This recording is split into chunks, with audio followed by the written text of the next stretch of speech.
One day, I was at a school that had a very good reputation for excellent academics.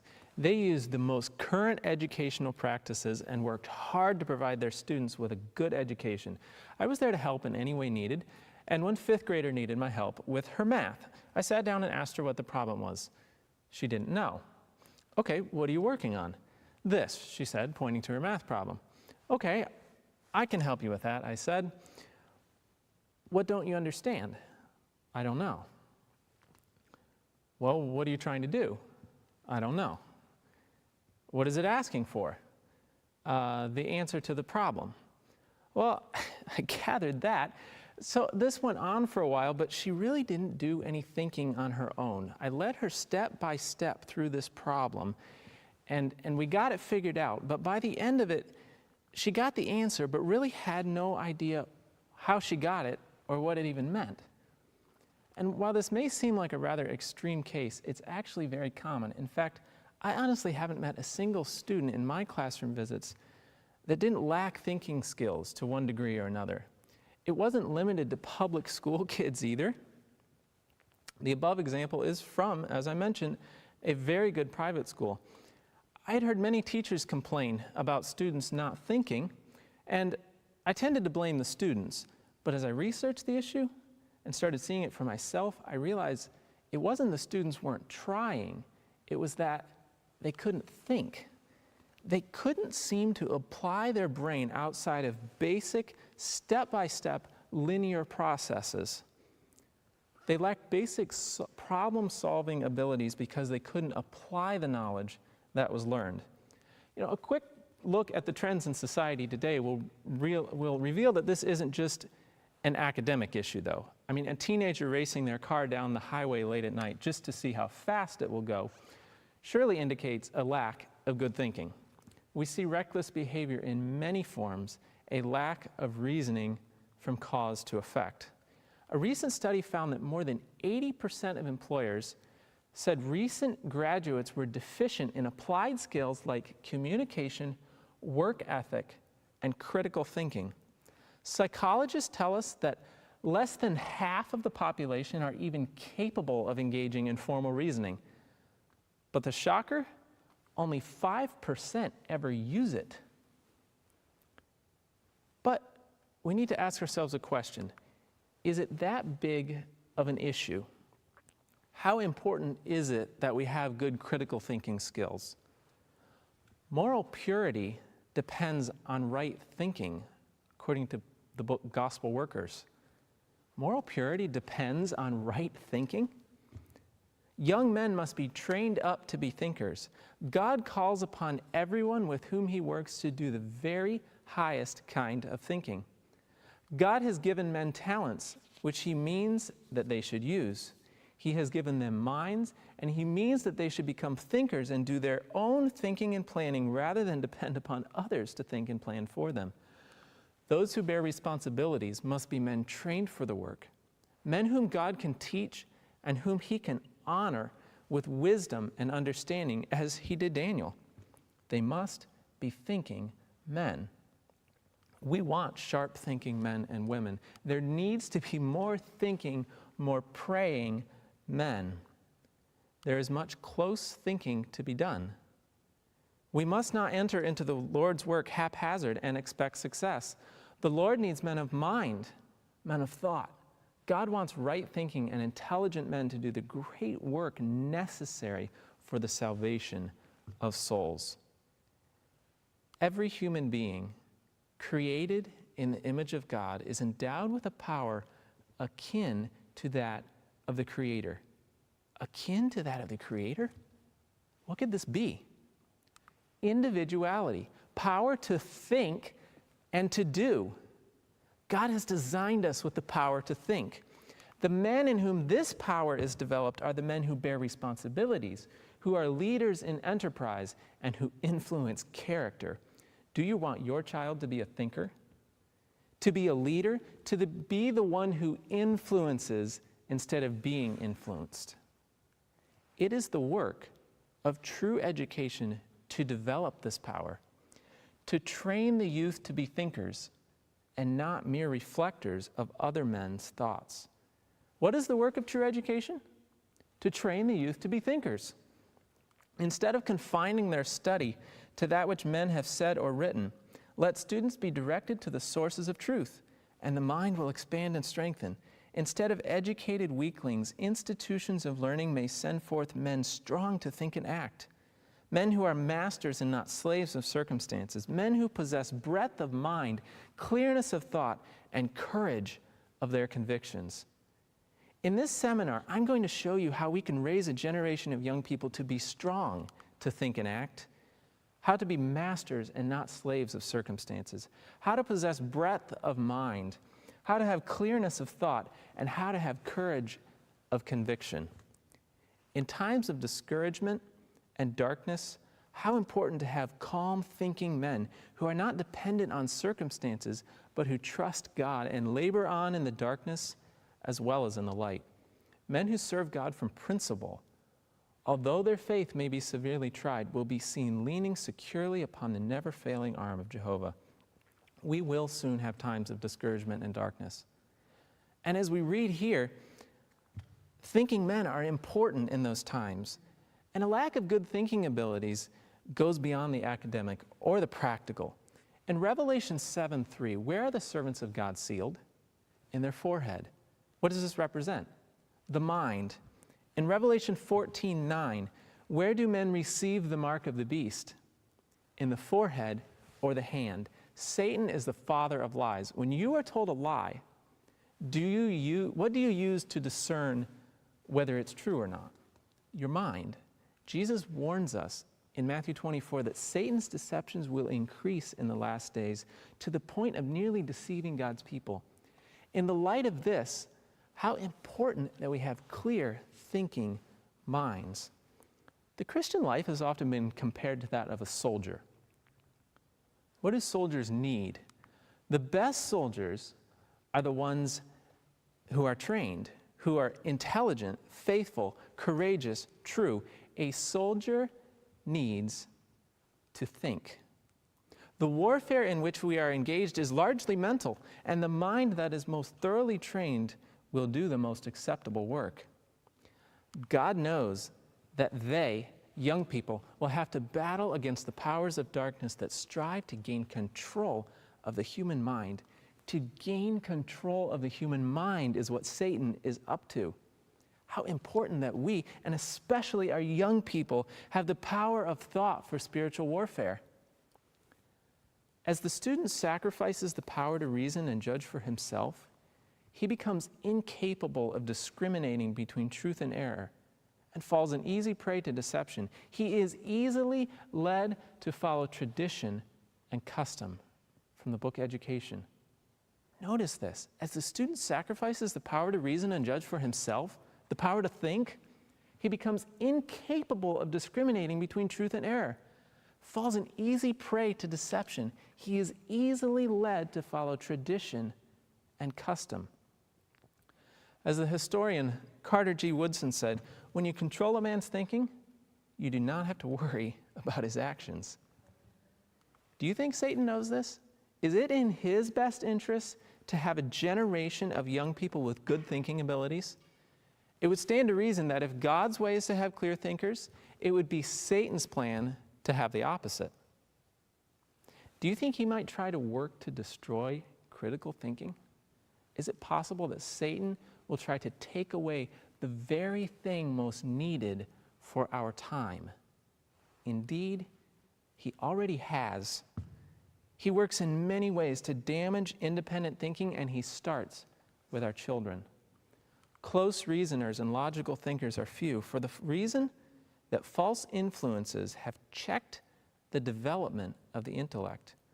Many educational practices common today, practices that we all have been exposed to, are destroying young people's ability to think and reason formally, deeply, logically, objectively, critically, and clearly. They are destroying our children's thinking abilities. Some of these false influences are false educational influences that parents are unknowingly allowing their children's thinking abilities to be destroyed by. Some of Satan's most successful strategies are false educational practices. Let's go back to that sentence we read earlier from the book Education. It is the work of true education to develop this power, to train the youth to be thinkers and not mere reflectors of other men's thoughts. This sentence tells us two things. One, that there's a true education, which by logic would tell us that there's a false plan of education. Next, it tells us what the work of true education is, and then it tells us what the work of false education is. First the positive, then the negative. First the real, then the counterfeit. First the true, then the false. First God's plan, then Satan's plan. Training youth to be thinkers, or training them to be reflectors of other men's thoughts. Children naturally have some excellent thinking abilities that just need some developing. So how is Satan going about this thought-destroying plan? Satan understands brain development, and he knows that if he can engineer the education of a child to suit his plans, he can destroy their thinking abilities and get them to simply reflect other men's thoughts. In this session, we're going to look at 10 tactics that he's using. Now, he has a lot more, but these are just a few of the big ones. And this is barely scratching the surface. Throughout this series, we're going to delve deeper into the developing brain and understand why these tactics he's using are so successful. Tactic number 1, a lack of physical activity.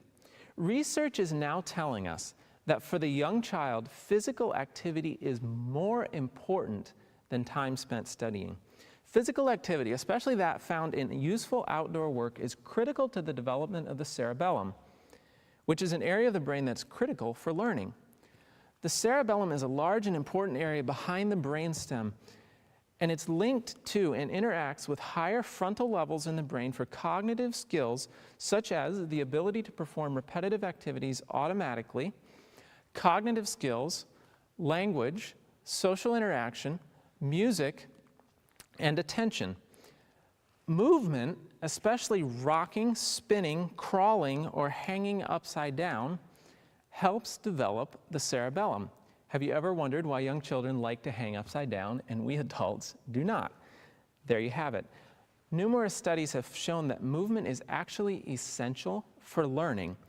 According to Dr. Jane Healy, an educational psychologist, after birth, physical activities are one of the child's main means of advancing physical, intellectual, and emotional growth.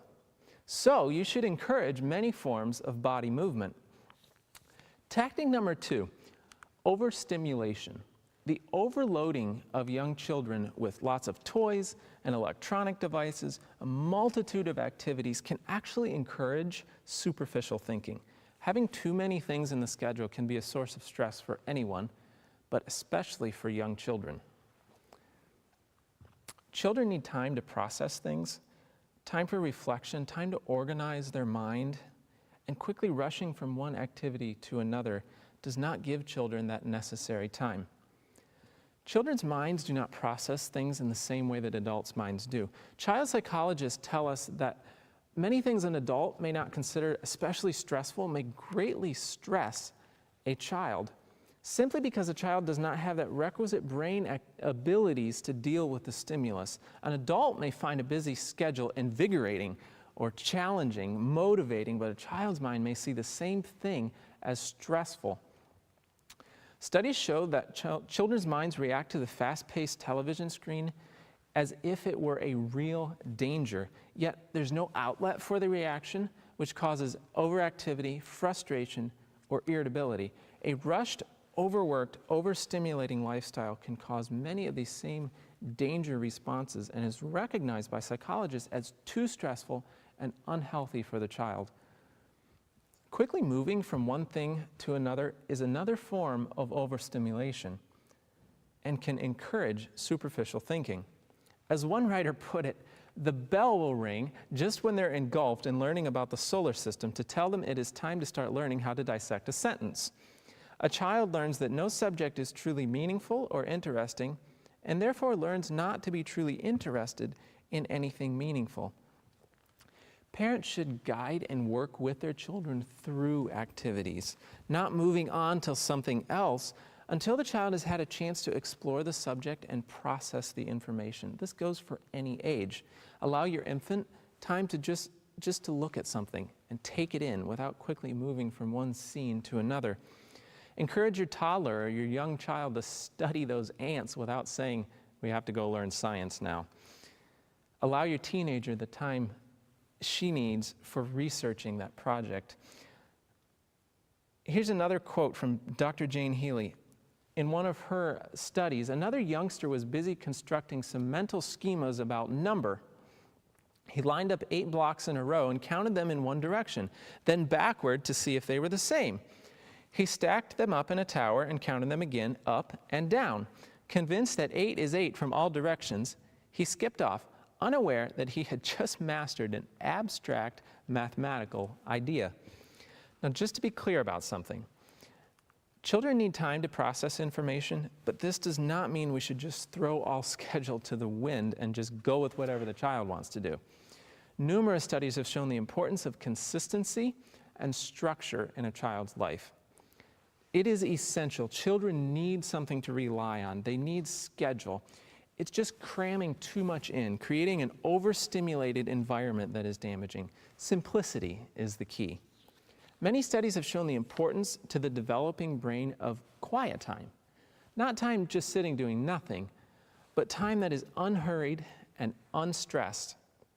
Time for reflection, for spending time in nature, for spending time with parents in a relaxed environment.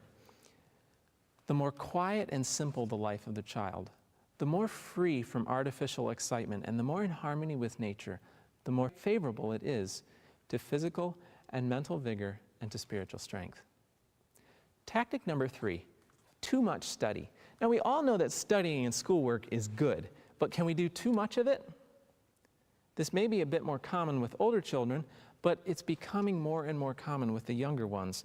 Too much study has been linked to many problems, not the least of which are learned helplessness, shutting off, superficial learning, burnout, some illnesses, and many learning disabilities. Trying to cram too much information into the young mind can cause serious frustration and can lead to shutting off. I have personally seen this many times. A child may seem eager to learn, but all of a sudden they just shut off. They just lose their appetite for study altogether.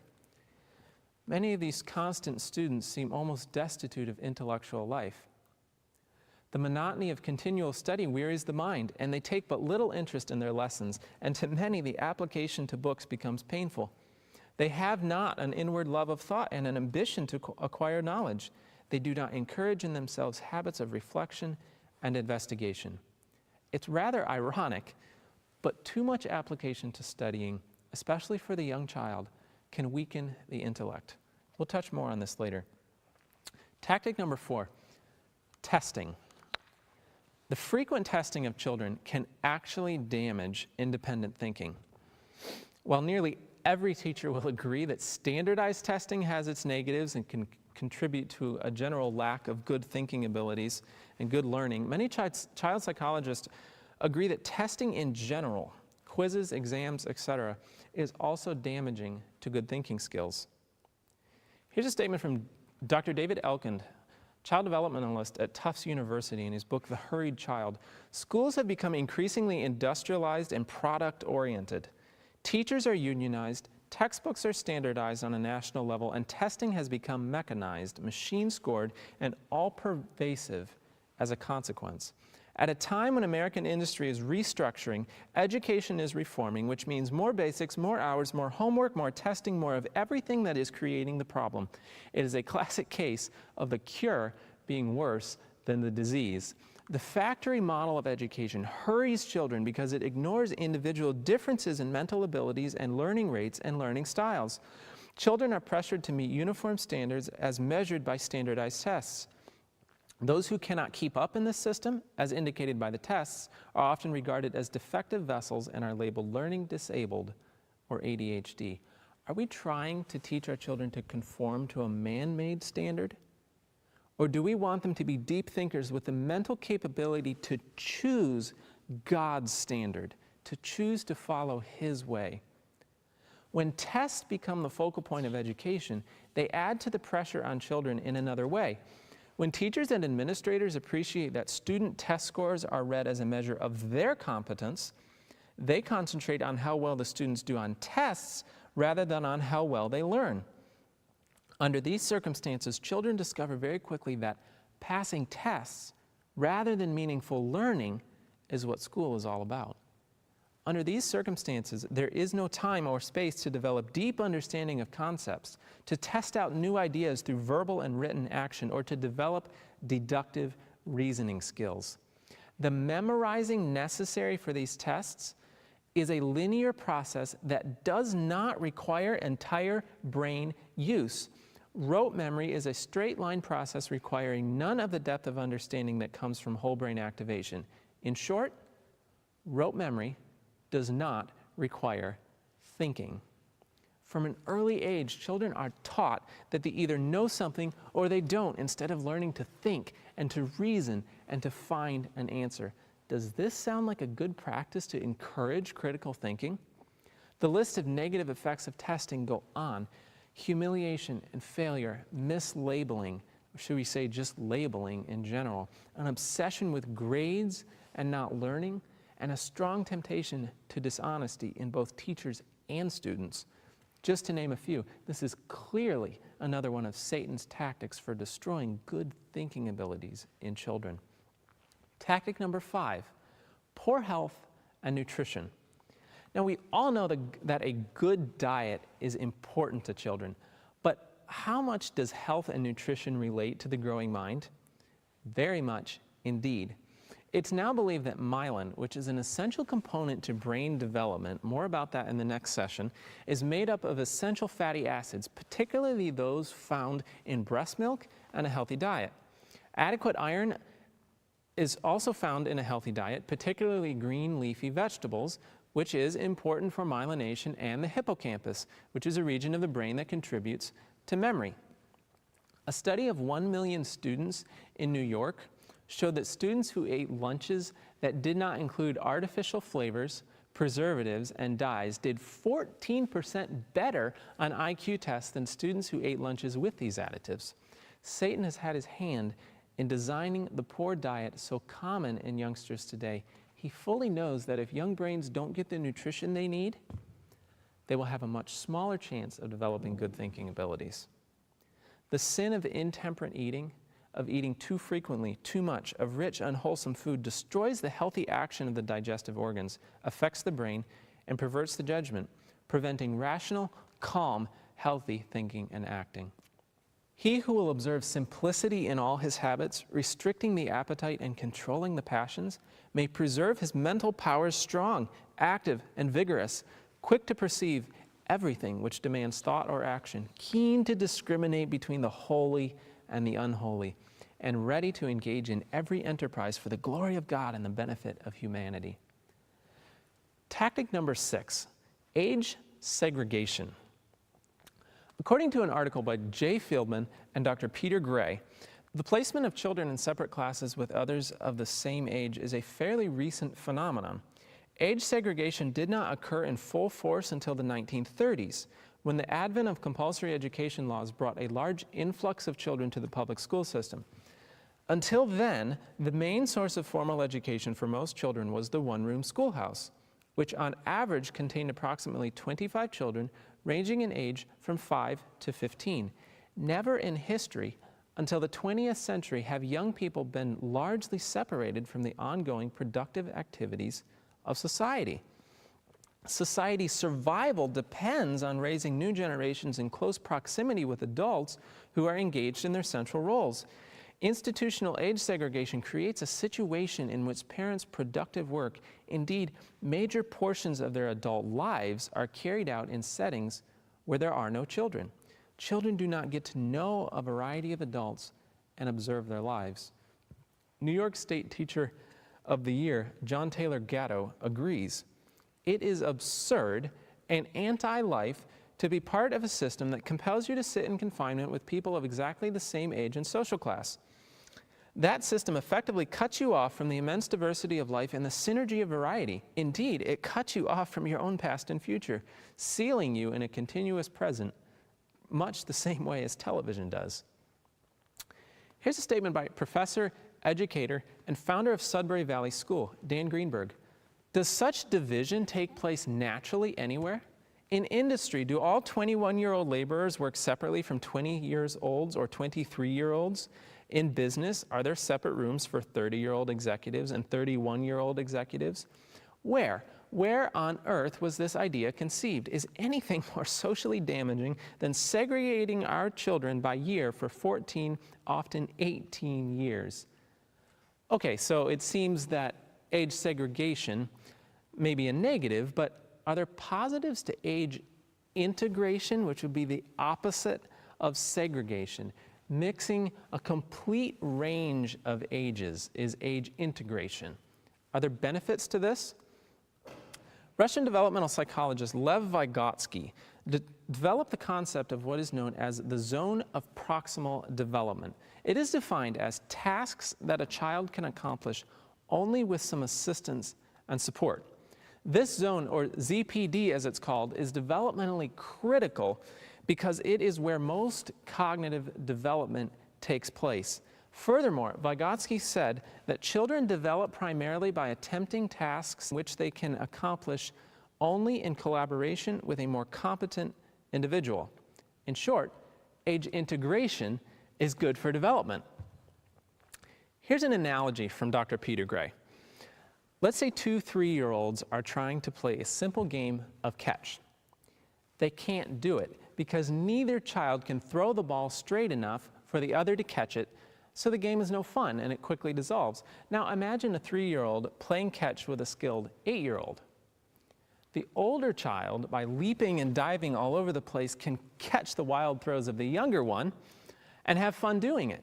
And the older child can lob the ball directly into the outstretched hands of the 3-year-old so that the latter can experience the joy of catching. Thus, catch is a game within the 3-year-old zone of proximal development.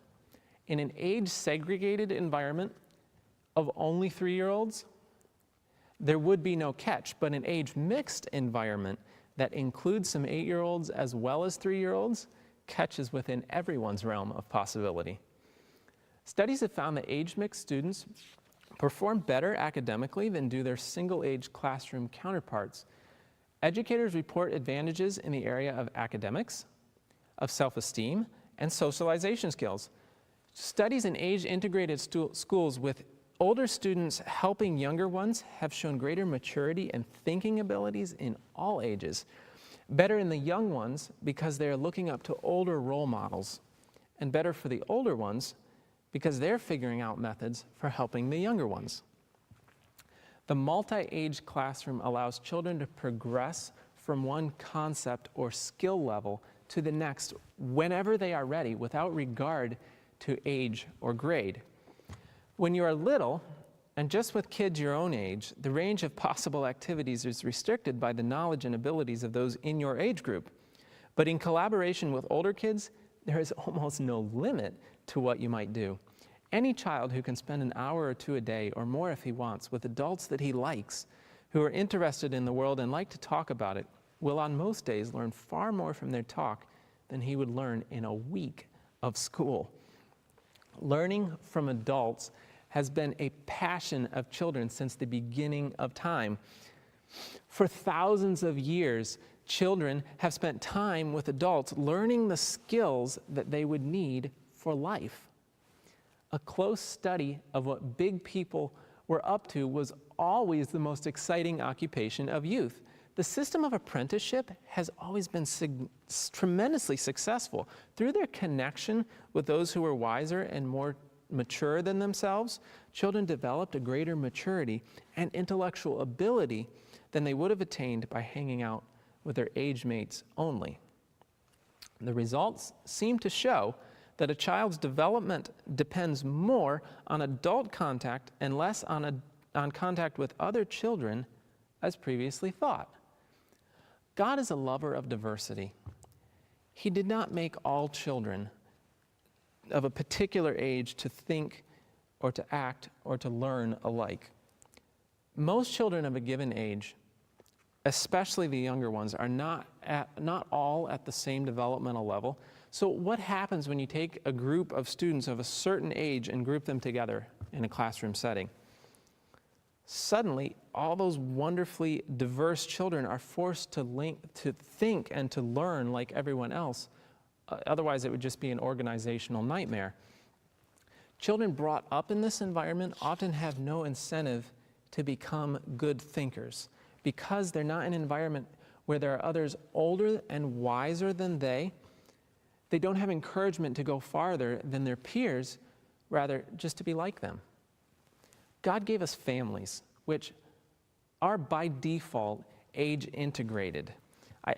Sometimes there are octuplets, but most of the time it's an age integrated environment. Many ages mixing, the parents and the children together. This is a perfect plan for our children. It's the one that God designed. We should seek to follow it. Cooperation should be the spirit of the schoolroom, the law of its life. Let the older assist the younger, the strong the weak. And so far as possible, let each be called upon to do something in which he excels. This will encourage self-respect and a desire to be useful. Tactic number 7, television and electronics. Now, much attention has been given to the dangers of bad media, bad content in media, often overlooking the effects of media in general, no matter the content. For the sake of time, we're not going to consider content today, just media in general.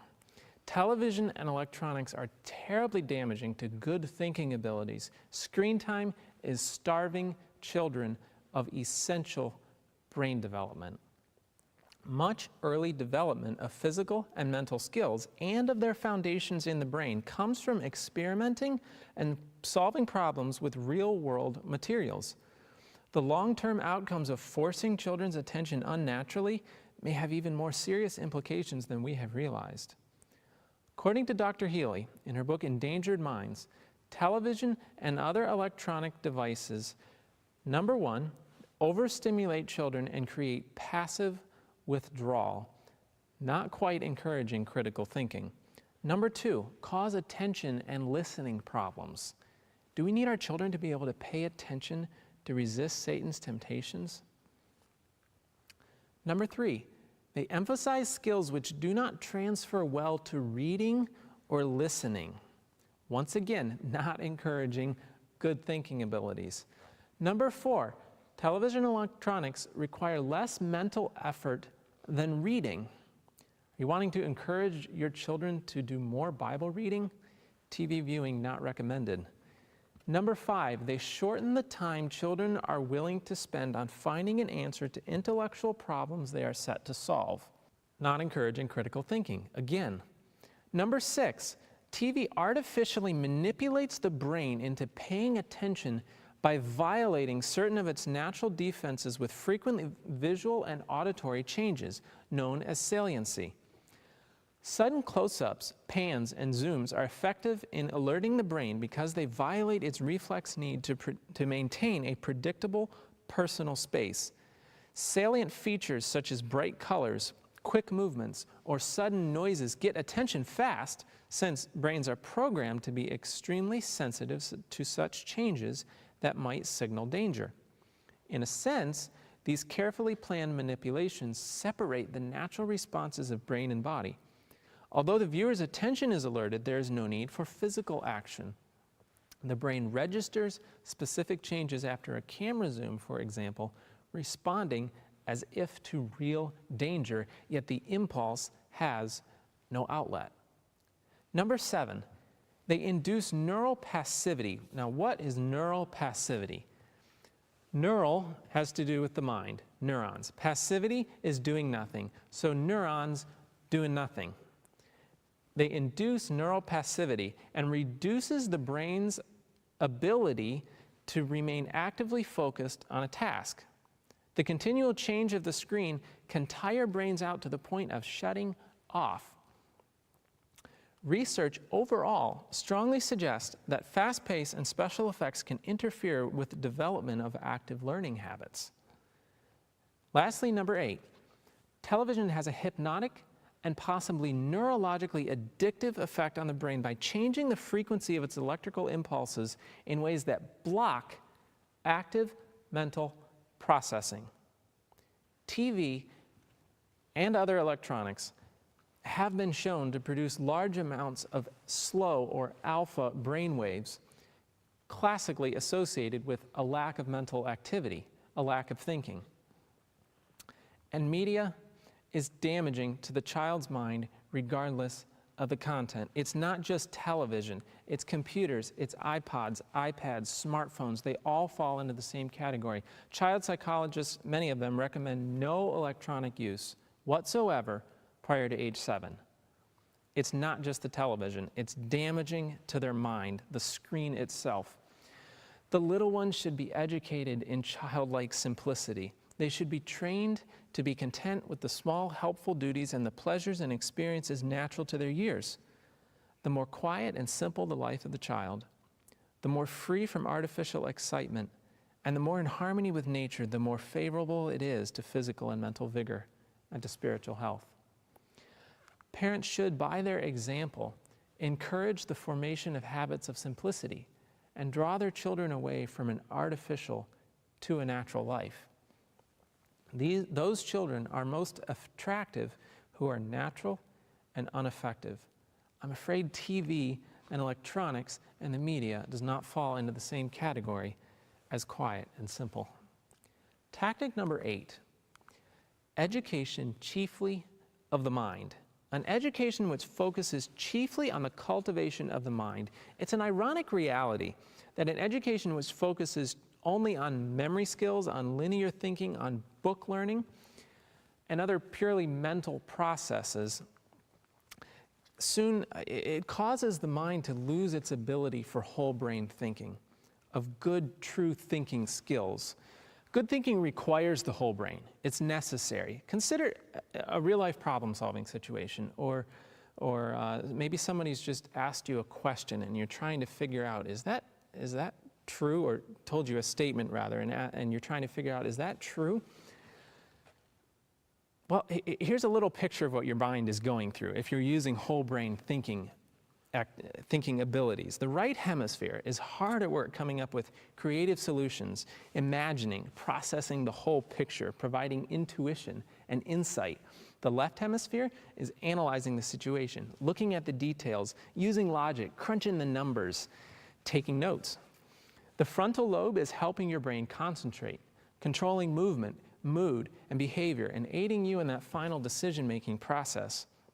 Broca's area is controlling speech. The occipital lobe is controlling visual perception. The temporal lobe is controlling hearing, language, and memory. The whole brain is being used for critical thinking, or needs to be used for critical thinking. Now, consider another analogy.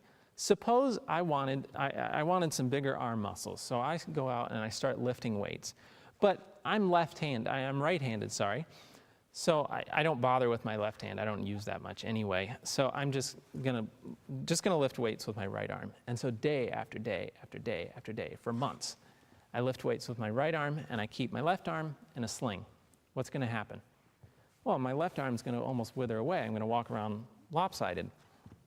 The brain works in the same way, much in the same way. If one area is used exclusive of other areas, the other areas will soon recede into the background and good whole brain thinking skills will be lost.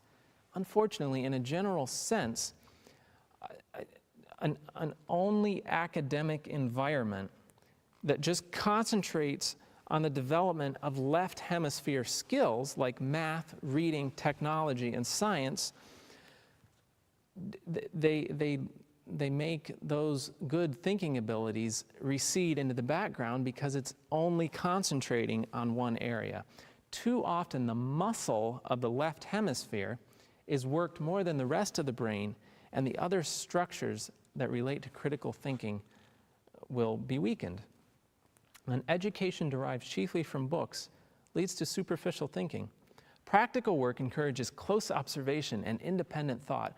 Rightly performed, it tends to develop that practical wisdom, which we call common sense. It develops ability to plan and execute, strengthens courage and perseverance, and calls for the exercise of tact and skill. Tactic number 9, a lack of training to think. In addition to the many environmental factors causing a lack of good thinking skills, a lack of training to think itself can be damaging. Children must be trained to think. Yet many times this is neglected in the raising and the education of children. One of the best ways to train good thinking skills is to allow your child to figure things out for themselves. To let children learn by exploring. When they're attempting a task, don't just step in and take over. Don't micromanage. Don't tell your child, I don't think you'll be able to do that, even if you know they can. Let them figure that out for themselves. If they want to try something new, as long as there's nothing morally wrong with what they want, don't prevent them. Let your child learn, explore, and learn from experience. Allow your child to make minor mistakes, to try things, and to suffer natural consequences of their actions. This is one of the best ways to develop good cause to effect reasoning. As long as there's no moral issue involved, allow your child to learn from real experience. Many times parents and educators heavily manage their child's lives and sort of takes a hands-off approach to moral training. Flip this around, give lots of instruction on moral matters, and let kids learn from experience when there is no spiritual damage to be done. By this, we can help encourage good reasoning abilities. In fact, as we allow choices and natural consequences to occur in practical matters, our young people will be more inclined to make good choices morally. We'll talk more about this in the session titled The Unspoiled Child. Let's review that list of tactics again. 10 tactics of Satan for destroying thinking abilities. Tactic number 1, a lack of physical activity. Number 2, overstimulation. 3, too much study. 4, testing. 5, poor health and nutrition. 6, age segregation. 7, television and electronics. 8, education chiefly of the mind. 9, a lack of training to think. And tactic number 10 is Satan's biggest gun. It is his nuclear weapon. It causes an inability to think formally, disorganization of the brain, learned helplessness, learning disabilities, eye problems, school burnout, school dropout, and a lack of spirituality so prevalent in today's world. It is, I would contend, the number one cause of our young people leaving the church and the number one cause for a lack of a thinking generation. What is this master tactic? We'll go into that in the next session. Has Satan's determination to prevent a raising of the thinking generation become crystal clear to you? Has this brief look at his tactics made you more aware of his intentions? But we need this generation. The world needs this generation of thinking people. God needs this generation. Parents, you have a solemn duty. And educators and others who aren't parents, you have a duty to help the parents, help them combat Satan's attacks. The position of a parent is one of the most responsible on earth, yet it is far too lightly regarded by the majority of the world. The future of the rising generation is in the hands of parents, for in a great measure, they hold within their control the destiny of children for both time and for eternity. The salvation of the young depends almost wholly upon the training they receive in childhood. Parents, will you recognize your responsibility? More than that, will you accept your responsibility? You have the salvation of your children and the future of the world in your hands. Jesus wants to come, and we must raise a new generation, a thinking generation to finish this work on earth. Will you actively take part, or will Satan's tactics take your children's thinking abilities away? Never before was there so much at stake. Never were their results so mighty, depending upon a generation as upon these now coming upon the stage of action. Never did greater responsibilities await the youth than await them now. Never was it more important that a right mold be given to the character of the rising generation. How will we get this generation? Our youth are immersed in a world of mind-destroying tactics. Schools are pounding our kids with every one of the 8 tactics we've just seen, plus some. Society is pounding our kids with every one of these 8 thought-destroying tactics. Will you commence now to not allow Satan's thought-destroying tactics in your life or your family? The greatest want of the world is the want of men. Men who will not be bought or sold, men who in their inmost souls are true and honest, men who do not fear to call sin by its right name, men whose conscience is as true to duty as the needle to the pole, men who will stand for the right though the heavens fall. We are coming upon troubling times. We need a generation of men such as these, a generation that will stand for the right, a generation that will not take other men's word for truth, but will know the truth for themselves. An entire generation that will not be deceived. It will take clear thinkers. In order to withstand those deceptions of the last days, this generation must have sharp minds. It will take a thinking generation. Remember, this is true education, to train youth to be thinkers and not mere reflectors of other men's thoughts. Will you be part of this thinking generation?